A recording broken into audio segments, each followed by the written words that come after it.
High, শুভ দোল পূর্ণিমার শুভেচ্ছা সকলকে। সকালে ছাদে এসে দেখি সুন্দর দুটো পিসলিলি ফুটে আছে। প্রতিবারের থেকে এই বছরের দোল পূর্ণিমাটা আমাদের একটু অন্যরকম কেটেছে, কারণ বাড়িতে সকালে আজকে সত্যনারায়ণের পুজো ছিল।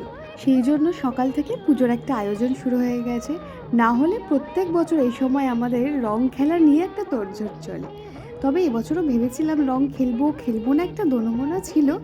তবে আমরা সবাই কিন্তু মনে মনে রং খেলতে প্রচণ্ড ভালোবাসি।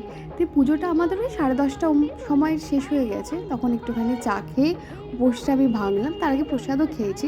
আর কিছু না খেয়ে চা খাওয়াটা খুবই খারাপ কাজ, কিন্তু ওই সময় কী বলো তো, মনে হচ্ছিলো চাটা না খেলে মাথাটা ছাড়বে না। তারপরে আমরা নেমেছিলাম রং খেলতে। আর আমার এবছর একটু শরীরটা ভালো ছিল না।